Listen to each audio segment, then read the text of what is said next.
We call this outrun. ABB, engineered to outrun. Greetings and welcome to this presentation of ABB's second quarter results. You will hear from our CEO, Morten Wierod, and our CFO, Christian Nilsson. They will talk through results as per usual tradition. And after this, we will run through the Q&A session. I'm Ann-Sofie Nordh, Head of Investor Relations. And with that, I will just simply hand over to you, Morten, for the presentation. Thanks, Ann-Sofie. So, let's talk through the building blocks that resulted in another record quarter for both orders and revenues, good earnings growth, a solid margin improvement, and good cash flow. In total, things progressed more or less as planned. We delivered on our guidance, so I'm pleased with the results. But I want to start with M&A. You have heard me talk about the teams being active on a good target pipeline. Now we see these efforts result in 3 recently announced acquisitions, which combined would add approximately 3.5% to our 2025 revenues. This includes 2 smaller deals, one being in the Italian company Special Trasfo, who is specialized in medium voltage transformers. I want to make it clear that we're not going back into the general power transformer business. No, these are custom engineered components aimed at industrial and energy applications. It fits well in the Motion High Power division, as they can integrate these transformers with our large motors and drives into fully optimized powertrain solutions. The other small deal is in the Marine and Ports division in the business area Automation. Their acquisition of the marine automation specialist Höglund is a nice complement to our existing offering. Höglund's integrated automation system handles automation, monitoring, and control tasks on board of ships. By combining data from engines, power generators, and cargo systems, it helps improve safety, energy efficiency, and overall operational performance. This will further strengthen our already leading position in marine. And this morning, we also announced a larger deal, namely our offer to acquire Rotork. We have followed Rotork from a distance for a long while, impressed by their technology. They are a leading manufacturer of actuators and would expand our automation offering. And importantly, timing is good, as ABB is in good shape. We have improved governance and performance of our own company. We are ready to welcome Rotork into ABB. This is an important step to expand the ABB automation offering. It broadens our scope in what we call the Sense Control Act automation loop.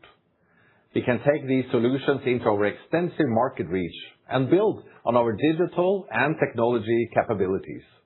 We see a strong strategic fit between Rotork and the ABB purpose and our leading position in the electrification and automation.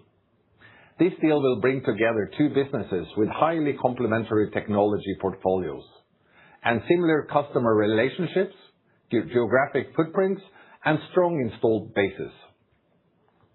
Beyond the strategic fit, we see Rotork's culture and operating philosophy similar to ours. Last year, they generated revenues of £777 million and a high adjusted operating margin of 24.6%. Absorbing this into the ABB result for 2025, our revenues would increase by about 3% and operational EBITDA margin would improve by about 20 basis points.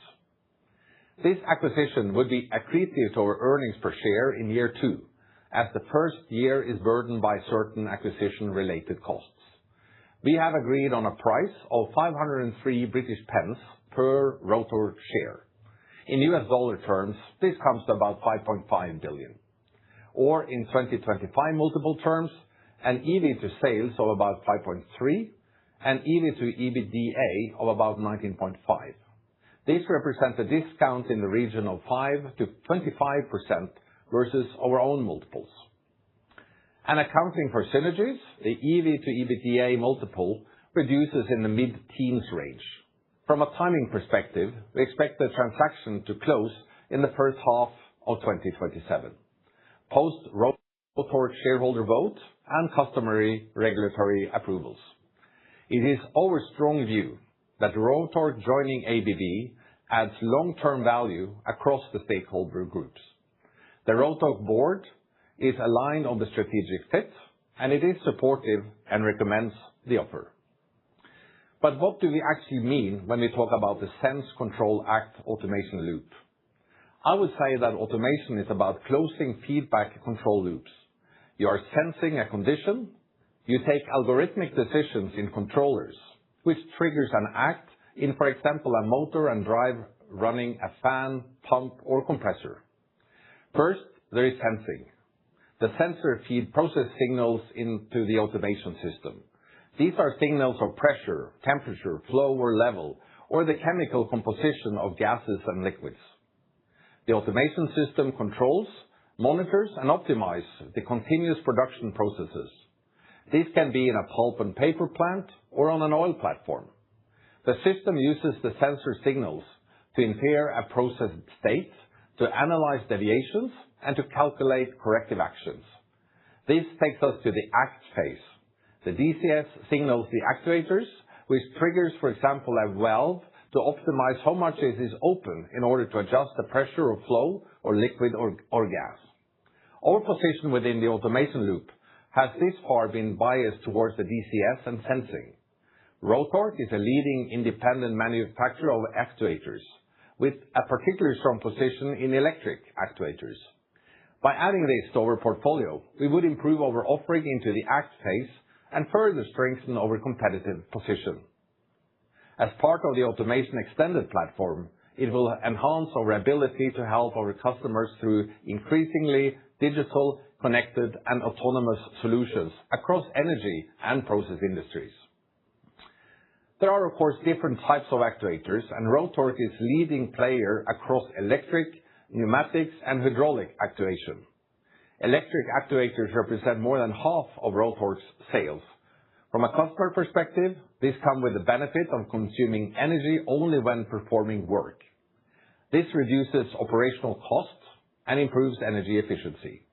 They also provide highly accurate positioning and motion control. This is essential for applications requiring multiple points of positioning or precise adjustments. Rotork will be a really strong match, extending our current offering. And in the combined setup, we are better balanced in the Sense, Control, automation loop. As I mentioned earlier, we have followed Rotork for a long time. They have many qualities, as the plan is that they will operate as a separate division within the automation business area, adding about 12% to revenues. By running them as a separate division, we would retain accountability and operational focus, very much in line with the ABB Way operating model. And Automation Products is a profitable business, so our mix improves. In the combined setup, the business area operational EBITDA margin would have been 15.2%, 120 basis points higher than reported 2025 actuals. We are very hopeful about what we and Rotork can jointly accomplish. Together, we will be a strong partner to customers as we move towards increasingly digital, connected, and autonomous solutions across energy and process industries. Now let's turn back to Q2, and we delivered new record levels for both orders and revenues. In the order chart, you see that this is the first time we generated about $12 billion in one quarter. The very strong percent is driven by a broad and good activity across most of our customer segments. And notably, the automation business area even tempered overall order growth for the group. Importantly, their market environment decline is linked to the very tough comparable. Christian will talk more about this shortly. But speaking of strong markets, we had surging order growth of 58% in electrification and a very strong 20% in motion. In total, the elevator pitch would be that all of our three business areas continue to see a pattern of pre-buys, but demand is rather unpinned by sustained customer investments across the secular megatrends of energy expansion, energy efficiency, and energy resilience. Areas where ABB's portfolio is very well positioned to deliver. Looking closer at the different customer segments, data center stands out with a triple-digit order increase. We had a challenging comparable in the utility segment, but the market is strong, with investments in grid build-out, stability, and reliability. We also see good demand for upgrades on electrical infrastructure in, for example, tunnels and airports. A link to transport, marine, and rail continue to be strong areas. In the building segments, orders were up in the commercial area, including for HVAC. In the quarter, we got yet another proof point of what we can accomplish with a combined strength of our business areas, the power of ABB. Under the extended partnership with VoltaGrid, Motion and Automation will supply synchronous condensers with the associated prefabricated e-house units. These are systems that act as critical stabilization assets, enabling the voltage stability required by next-generation AI chips. Well done by the joint team. As I mentioned, revenues were the highest on record. Up in the second quarter. Larger than usual, in line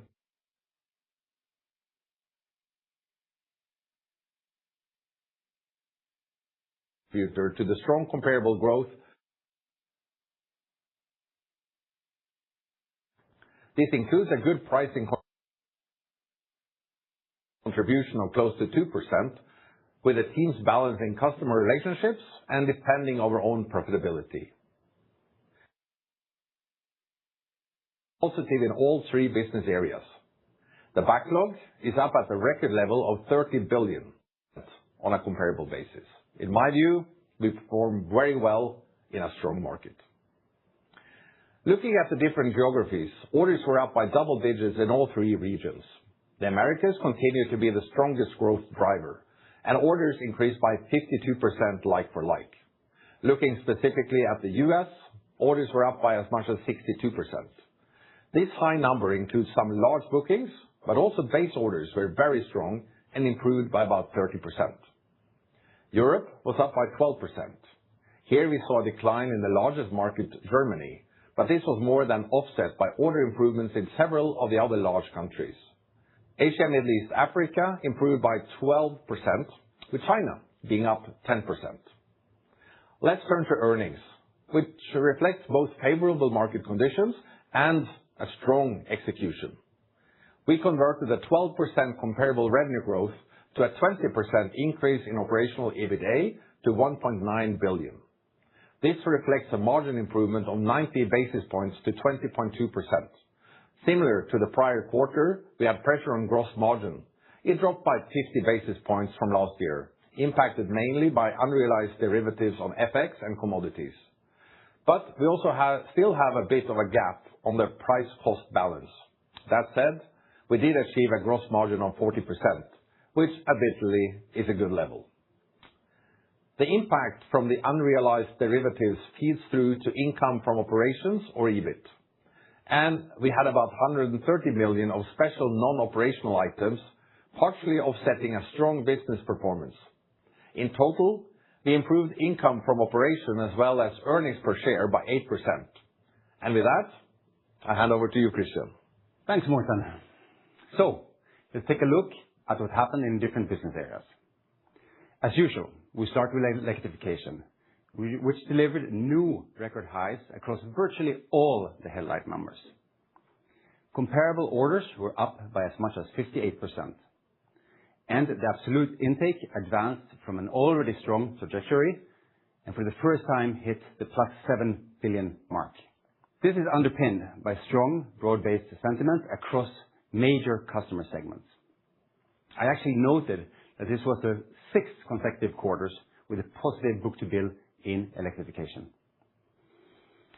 In Q2, it was 1.39, and the order backlog increased by 59% to 13.7 billion.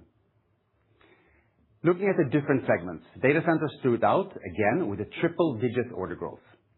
Still, we see a solid project pipeline with data centers requiring increasingly more electrification content. The market is clearly very supportive, and we're performing well in this strong market. But there are very good developments also in the other markets. If we exclude the data center segment electrification orders still increased by double digits. One segment to highlight is land-based infrastructure. This is driven by modernizing electrical infrastructure for tunnels, roads, or rail.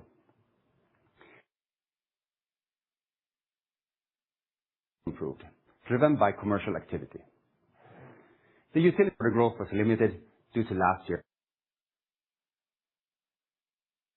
high comparable. Now turning to revenues, which amounted to 5.2 billion on a comparable growth of 19%. Higher volumes was clearly the main driver. But the team did well also on price management, which added about 2%. And it was encouraging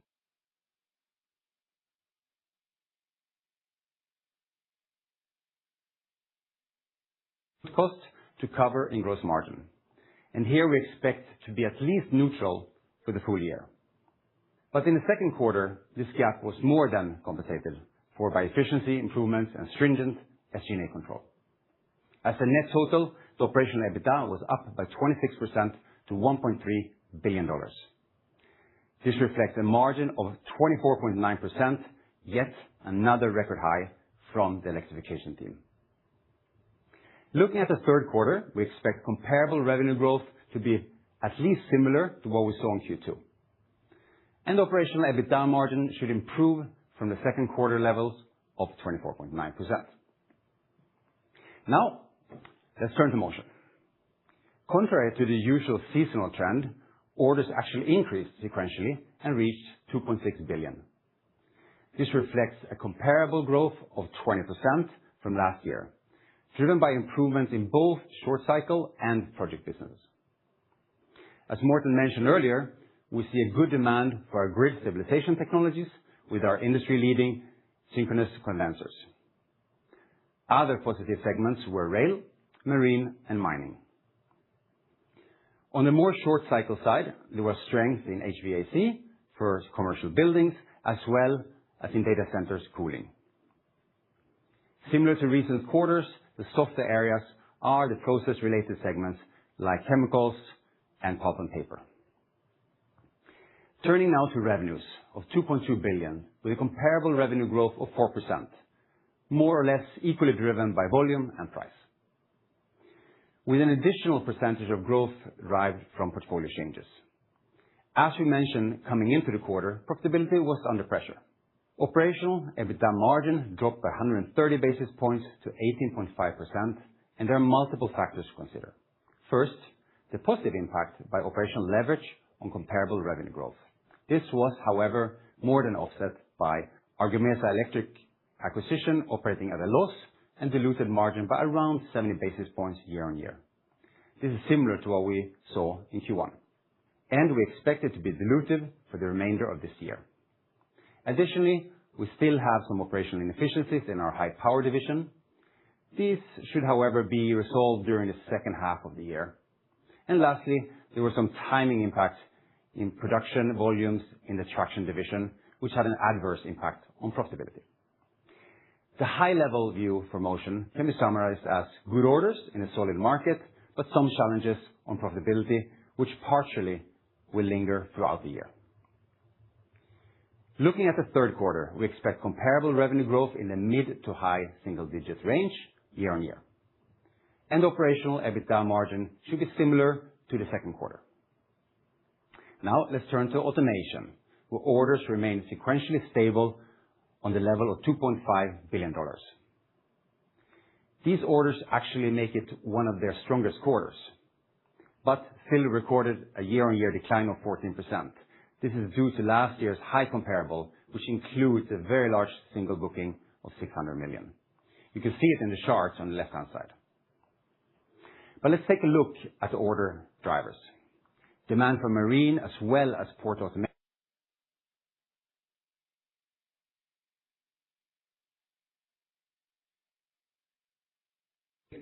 contained to the local market, similar to what we see in the process-related industries. and we still see a muted CapEx environment in the mining segment. Revenues came through. Overall, we generated revenues of $2.2 billion.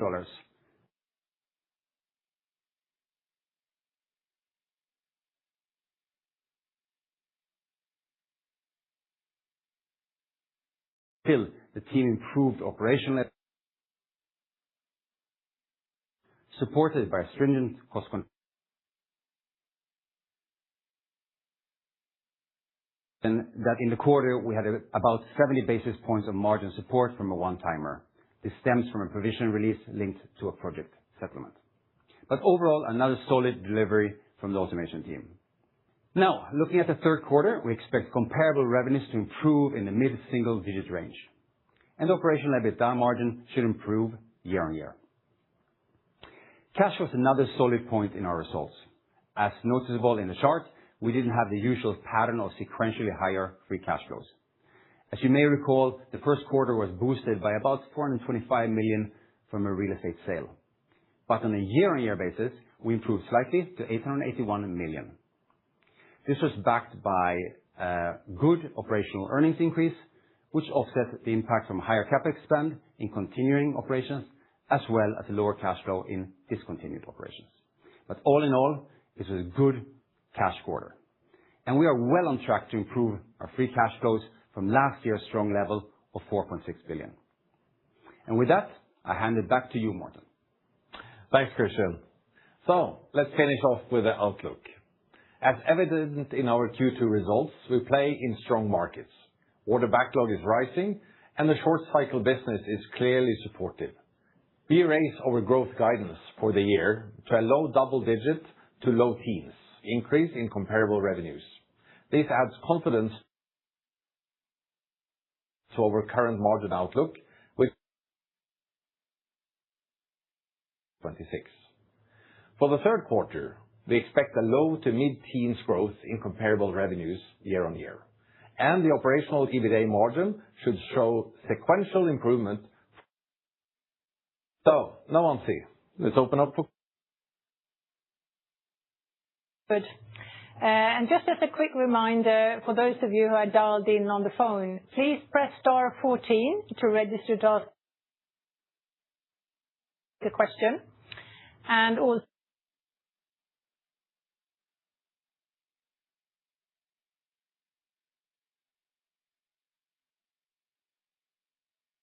the online tool in the webcast, and I will then voice them over from here.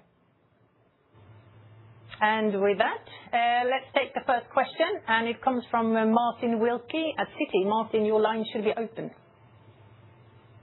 Yeah, good morning. Thank you for taking the question. The question is on electrification orders. Obviously a phenomenally strong quarter, even after a couple of very strong quarters beforehand. I mean, you said there's no pre-buy, but I guess what everyone's trying to work out is whether lead times are extending, and this is reflecting deliveries and build out further out into 2028 and beyond, or whether this is sort of a near-term driver that's going to get put into the ground in 2027. Just understanding a little bit more about how you see the sort of duration of the backlog that you're building and what it means for sort of demand strength for the overall industry. Is this lead time related, or is this really true underlying strength in higher and higher build outs for your customers?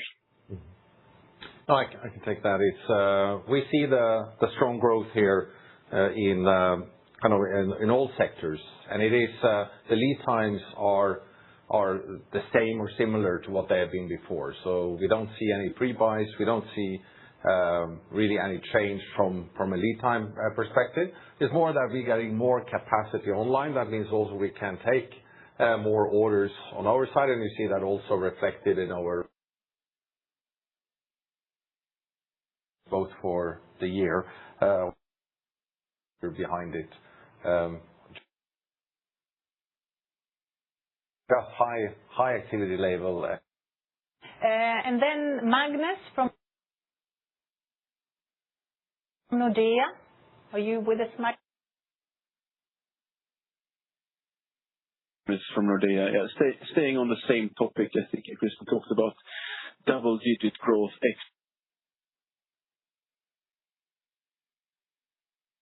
data centers and order intake in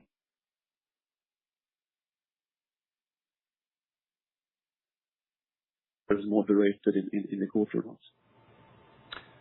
Yeah. I mean, if you Yeah, I can tell that. No, the double-digit growth outside data center is definitely here in Q2, and it's a similar pattern as we saw in Q1. So let's say the continuation of that good performance, both in Q1 and now as we see it in Q2 outside data centers. I could add to that. No moderation.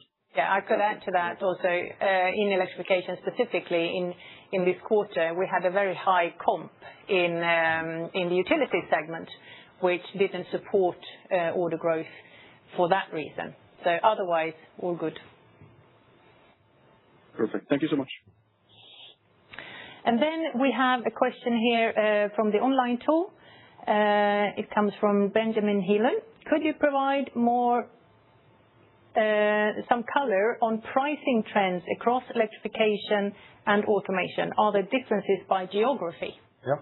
No, we see for this quarter about 2% increase in price, so up from the Q1. That's also what we talked about after the first quarter.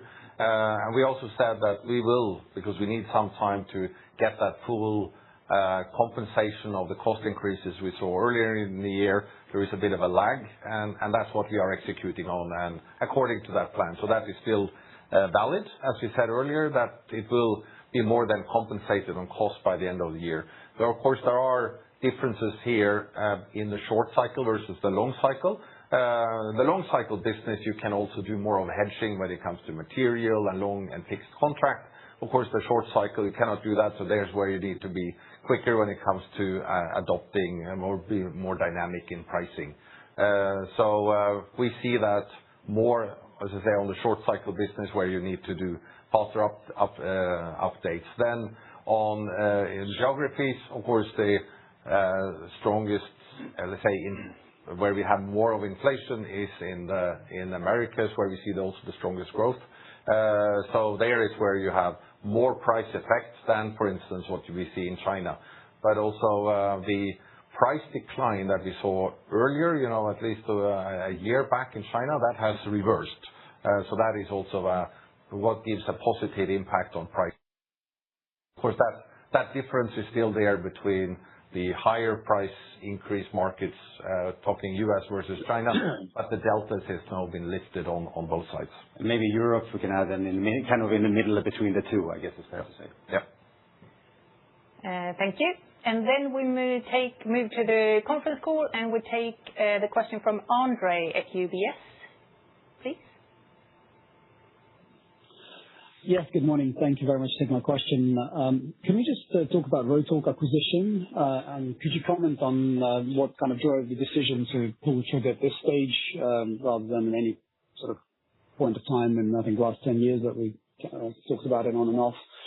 And just one specific angle on that. In terms of customer fit, from what I understand, Rotork is obviously very petrochemical oil and gas exposed, but your DCS, most natural areas of strength are rather in metal mining and pulp and paper, water, wastewater, rather than the hydrocarbons. So could you talk about how you can synergize these two across the time? Yep.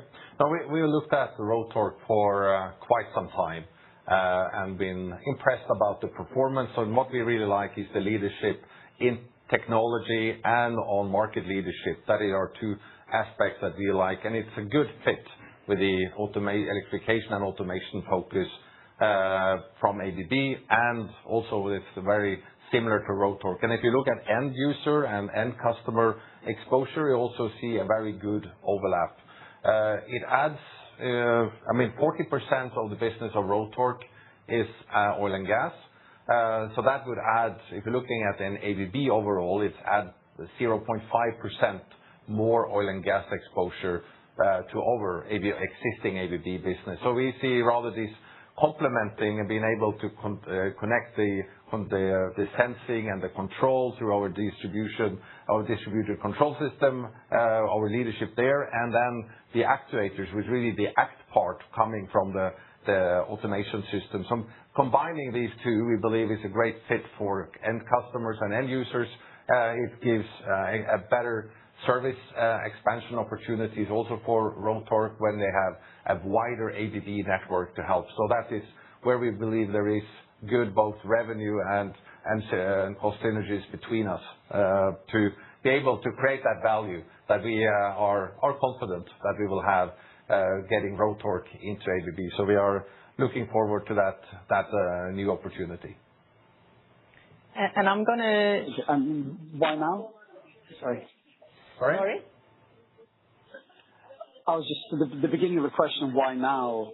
Oh, I think here, maybe more the timing is from an ABB side. We are running as a strong performance company. We have a good governance model in our ABB way is well established, and we believe it's the right time also to take in some bigger assets or bigger parts into the company. So this will benefit our automation business. It will benefit the overall ABB business.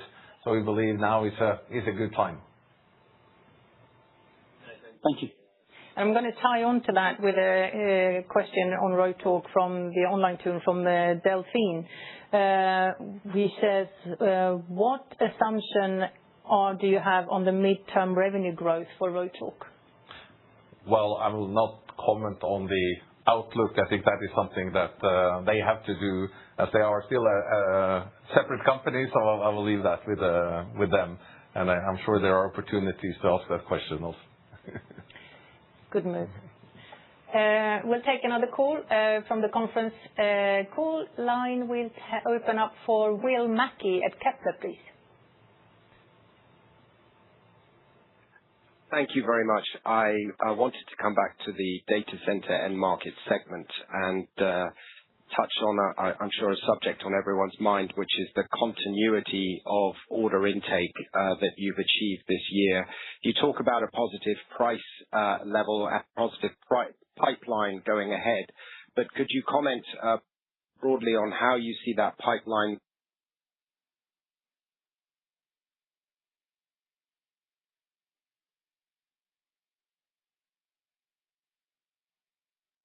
sustainable going into the next? We have seen a very strong comparable growth, of course, coming into these quarters. Business reaching the first time about 5 in Q4, first time about 6 in Q1, and now the first time about $7 billion.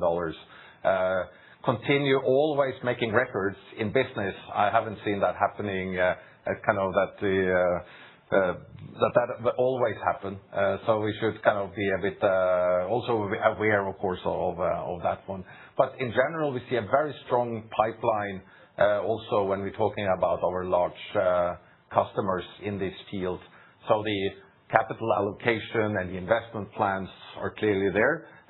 It's our ability, of course, then we don't take orders that we cannot commit to the right execution date, and that's why. But we see have a strong and a positive outlook also when you look at the future for the data center sector. But I think we should also recognize there will be variation in the order intake. You may remember everyone of the Q1 last year where we'd had less of bookings, so large order in that quarter. Then now we had some very good quarters behind us. But in general, we're looking at a strong demand and also a good outlook for the data centers. But I cannot promise you that we will continue to make that records that we've done every quarter now. So you will see some variation in the order intake but the longer term outlook is very strong. Thank you. Thanks. And then we have next in line, Max from Morgan Stanley. Hi, good morning. Just my question is just around the electrification revenues and your capacity. So if orders are running at this sort of 6.5 to 7 billion level and we end up, let's say at 27 billion of orders plus.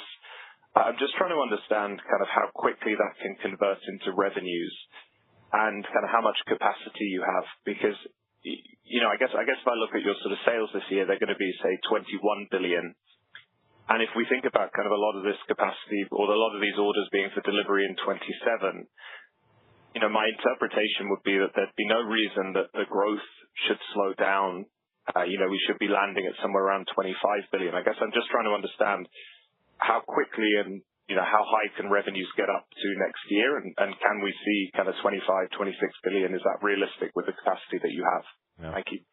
You're quite early here, Max, when it comes to talking about 27 already. So we will get there in January with more of guidance for the 27.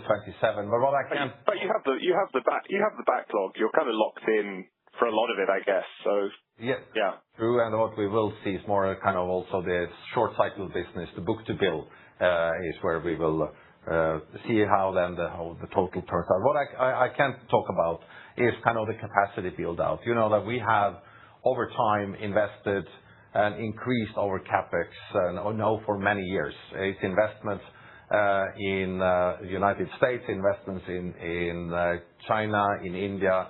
We also announced in this quarter $200 million expansion and additional CapEx into Europe, because we talk now a lot about United States and the data center build out, but as Christian also referred to, we're seeing a strong demand. Also, we have around 12% in Europe in this quarter, 12% in Asia, Middle East, Africa. So if you're looking at, we are adding capacity to be able to deal with the higher order backlog that have in place.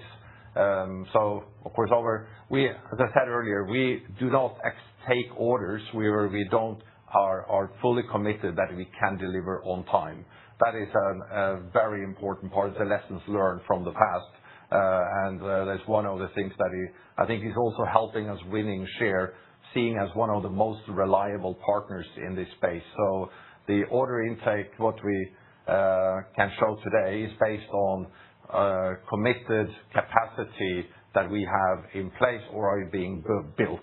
And why we increased the guidance is we see that some of the capacity that is now coming online based on previous years' investments is giving the expected benefits, the expected increased capacity. And this is a continuous job now on expanding more or less especially in electrification, every unit that we have with more square meter, more robotics, more automation, and more people online, which needs to be trained. And we are on a good journey there to be able to execute on this and get that order backlog into revenues. Maybe just one clarification. Do you have any orders in your backlog that extend into 28 already, or is all of this now still for 27? No, we have also for 28, especially if you talk about automation business. There you will see the pipeline, for instance, in the cruise segment being much longer. In electrification, sorry. Electrification. Yeah, well, there are also in electrification, they are also part of the portfolio goes also into this, like in cruise ships, into mining, and also some of the data centers. So this is not all for 27. It is also into some in 28. So that's kind of from all parts of the business. Excellent. Thank you very much. Thank you. And I'll take one question here from the online tool, which is linked to electrification orders, but not on a year-on-year perspective, but rather sequentially. Were there sequential improvements across all end markets, or was this focused largely in data centers? And the question comes from Benjamin. Yeah, as you say, what we looked at now is the year-over-year. If you look at the sequential development, there the biggest driver was clearly the data center industry. But again, strong performance on the utility sector there. I think we have more of a strong also increase in this one because they're versus Q1. While from last year there it was more flat. So you have all this you're starting to get more complex now with the sequential and the last year. So we need to get all these numbers place. But sequentially, the main driver for this quarter is in data center, if you look at the big picture for electrification. Yep. And then we open up the line for James Moore at Rothschild. Good morning, everyone. And my question's on EL and mix. Could you comment on the share of 2Q orders at 7.2 billion and 2Q sales of 5.2 billion from data centers as a percentage? And within the data center orders, can you comment on customer and product mix? So on customer, was the colo orders faster than neoclouds or hyperscaler or the other way around? And on product, is it that you're seeing a much higher growth in medium voltage, say, than low voltage UPS and PDU, or a different view of that, just to help understand the composition? When you talk about the product mix, there's nothing that stands out. It's more most of the projects we do medium voltage and low voltage switchgear. Then there are sometimes on the UPS side, it's a bit, there is a difference. We are much stronger on the medium voltage side. But there is no shift between them there. Where we have gained solid traction and market share is in the medium voltage UPS. I think that is a stronghold that we see more customer who likes that technology and that we have booked more. If you look at the percentage for the quarter, I'm looking at Christian. On order percentage split. Of course, with the triple-digit growth in data centers, it's fair to say that data centers is growing at a faster pace, which mathematically makes the share bigger for electrification in that space. But what we don't see is there's no change also in our the mix between hyperscalers and co-location. That is also the same. So it's more that it's a higher activity level where it's a similar customer base, it's a similar or the same mix of products. So there is no standout. It's just the whole segment is running faster. So and that goes also to geographies. If you look at the big picture, the United States still driving it, but we also made significant wins in the data center segment, both in Europe and also in Asia this quarter. Okay. Thanks very much. Thanks, James. And then we have next in line, Jonathan at BNP Paribas. Hi, thanks for fitting me in. Maybe just on the whole M&A. First of all, trying to understand the synergies. Do you have an idea what the bill of materials for an average Rotork actuator was? I'm particularly interested really in how much of those materials, those subcomponents, ABB will be able to make now. And was Rotork a major, did they buy much from you to begin with? Is there a big cost synergy angle? I'm thinking about motors, controllers, things like that. Then how much further will we take this? Do you have any interest in moving a layer even lower into valves? Or is actuation as deep as you're willing to go? And then just finally also on M&A, more maybe on the maybe the exit side, I see e-mobility losses now are only 18 million. Are we still on track for, say, break even by the end of the year? And if we get here, does that open up the possibility of an exit in 2027? Thank you. Yep. Well, thanks, Jonathan. On the synergy side, the synergy is really on the revenue side, majority where we can combine our offering and coming up, as I say, a stronger end user preference and be able to drive the growth here as a combined offering, but also especially in the field of service with the very wide service network of ABB being present literally everywhere through ourselves or with service partner, I think opens quite a lot of new service opportunities for that offering. Of course, there are in the field also on procurement, when you talk about component level, it's more, as always, you will look at where, what's the best buy between the two and how you can leverage that bigger volume as part of ABB. So that would also, as always, be part of it. That's how we will always look at to say how we can drive efficiency and competitiveness by also looking at in the field of procurement and manufacturing in all aspects of it. On the e-mobility side, we see, as you said, a much less losses in the Q2 compared to Q1.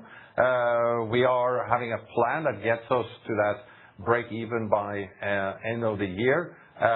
If the revenue plan as forecasted now can be met, we have that kind of line of sight to get there. That was always the plan, and we are getting there. We will move on, but that is more of a 2027 event, because as I always said, getting the upgraded product portfolio, which is done, getting the business to a break-even or profitable level, which is ongoing, and then we will take the final step when we are ready to that also, and that's something we will come back to in 2027. Maybe just to clarify, so the break-even would be at the end of a year for the individual quarter, and then we have, as we said, maybe estimate around 50 million of losses per year. Thank you. And then we take the next question from Kari at SB1 Markets. Yes, thank you, Kari at SB1 Markets. Yeah, can you hear me? Yes. Yeah, not surprisingly, I want to go back to electrification and the data center order intake, and that the rate of growth, 100% plus for the first half of the year. So can you give us some indication of how much of that is volume or the underlying volume for the whole segment? How much of that is market share growth, given that you have added capacity, and how much of that growth is price? So if you can just rank those and give some indications of ballpark between those three drivers, that would be very helpful. Yeah. The price, to start there, I say, it's in line what we said earlier, is about 2% of that is for the overall sum, and it's not like it's one segment that is really sticking out. It's that, so you can use that same, but of a couple of percent for, or 2% for on price. When we're looking at the mix, as I said earlier, between geographies, we see good momentum both in Americas, but also Europe and Asia on that side. And and also the mix between customers. There is no real change there. It's just higher activity level in the segment. So that's and I can just also say this: when we're working with the large partners that we have and our customers, to say the outlook when it comes to new projects is strong there, and you will see some of the capital commitments that's being made. And of course, we believe that we are in also strong future position to win those projects. To look back, we have gained market share in this segment, at least from the first quarter. I believe that trend will continue also in this quarter. I guess we need to see kind of the full reporting before we can make that claim. But we are on a track where the closeness to customers, the offering we have, has been a winning combination. And of course, that's what our ambition is, to keep on that journey and winning share in a good market. Okay, help me understand why price is such a modest driver, because it seems to be that the costs related to data center build-out are going up quite significantly in pretty much everything. So why is not your gear going up in price more? Well, as I said, when I talk about the 2% increase, there are, as you said earlier, there are differences between regions, between China being lower than compared to the United States. You also have to remember that many of the hyperscalers are very large customers, and they have also leverage in a price negotiation. So, but we believe with the pricing and how we have been running it, we are kind of have been able to kind of protect margin, but also winning share, and that has been the formula that we have followed and that we will follow as well. So of course, we're not leaving price on the table. On the other hand, you have to find the right balance, and we believe that we have a pretty good balance right now. Thank you. Thank you. And then we take one question here from the tool. Is from Thomas Jäger, who says, your margin guidance for Q3 26 of sequential improvement versus Q23. What drives it? As historically, margins were largely flat, Q3 versus Q2. Yeah. No, it's correct. You would assume that pretty flat, because historically, I think the four last year has been very flat between Q2 and Q3. This time we're guiding for a slightly, or what we expect is a slightly better or even an improvement in the third quarter. And it really comes from the strong revenue growth that we are guiding for as well. And normally a good drop through a margin especially in the electrification business or product related businesses. So that is what is the background for the guidance. Yeah. And it also fits what we said the whole time on the price to cost input trend, that we saw have a bigger gap in Q1. We shrunk that gap now a little bit in Q2, and then we expect to improve that, as we have said earlier, in the second half of the year too, which is also contributing to this. Yep. Thank you. And then we take the next question from Sean at HSBC via the conference call line. Good morning. Thank you for taking my question.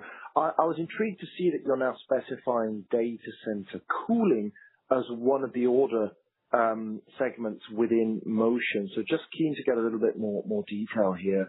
I mean, how much of total Motion are data center is data center cooling now?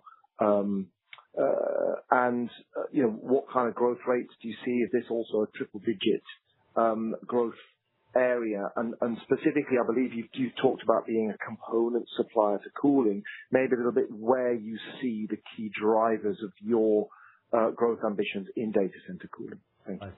Yeah, I can start there on where we play as Motion with our drives and motors is to be the, as you say, component provider to the cooling companies. And we are partnering with all of the major cooling companies in the world who delivers those air cooling or large chiller units that sits in the data centers today. We're also part of the cooling when it comes to the liquid cooling or the units with that is it's in the end it's it's a pump that is pumping that liquid into the rack or so. You will also see a quite good benefit from us when it comes to in the liquid cooling of motors, drives, and also electrification products that sits in. So that's kind of what is relevant for us. And we are partnering with all the different cooling companies because we are not a cooling player ourselves. So we are more partnering that, and then the end user or the hyperscaler will discuss which cooling company do they want to work with, and then we can do the electrical part and they will do the cooling part. That's a partnership how it works for us in cooling. We in Motion we saw a strong order intake growth also in this quarter, up comparable basis 18%. Part of that is also coming from the data center. It becomes more and more an important part through kind of the HVAC or the cooling business of Motion. I don't think we have given out the exact percentage as we have done for electrification, but it is a good part of both the drives and the motor business that goes into these cooling companies. But it's very often a similar unit that sits in a data center that you will sit on top of a large commercial building when you need to cool a building.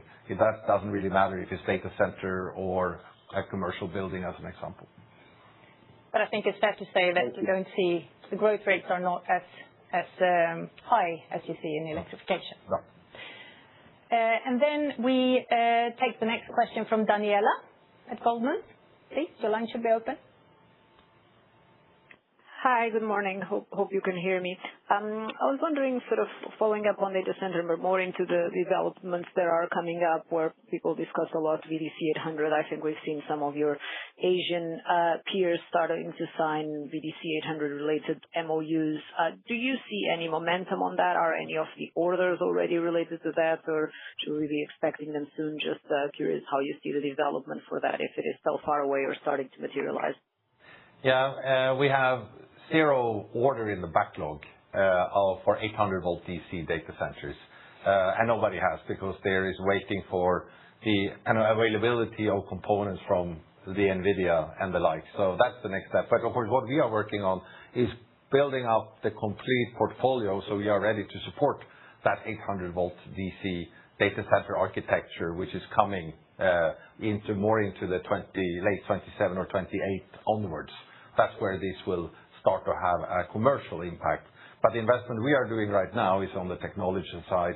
DC has been a high focus and high attention for us for many, many years. We are already a leading player in the field of DC switches, DC breakers, DC components. And then we also see that more of this will move to some of the medium voltage sides with a new architecture, which again, it will give new opportunities for our medium voltage UPS. So here, this is a field that we are allocating quite a lot of our R&D investments into that area. We're also doing partnership we made and also acquisitions. We announced a couple of days ago an acquisition in France, Avantix, that is coming in with DC technology, with silicon carbide technology, and joining the electrification team, supporting also here DC and data centers. So it's an area of high attention for us. Most of the development work we'll do in-house, but then also with some acquisition and partnership. And that is, we believe this is a good opportunity for ABB because, as you may know, DC technology and DC grid is what we were one of the first companies here, or the first company to talk about DC grids in ships, which is today the standard. And we are using a lot of that know-how and internal development also now into the data center space.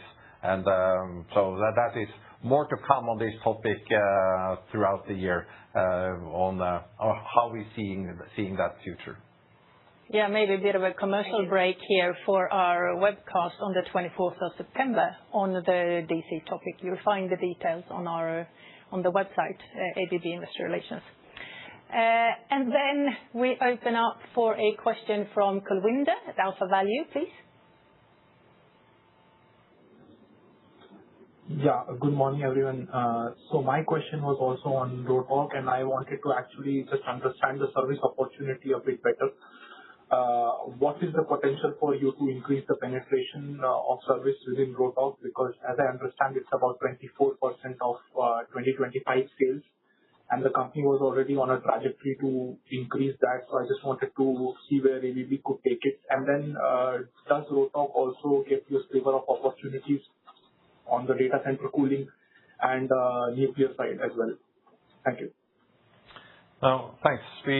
As I say, I will not go into the numbers, as that is for a later stage in this process. But what I can say is that service is one of the areas where we believe that the ABB service network can help and accelerate a well-performing service business already, but to expand that even more. We believe that is one of the good opportunities. And then, of course, there are many areas you mentioned, for instance, both data center, where you do need actuators for cooling applications, the marine side, there is the nuclear side in power.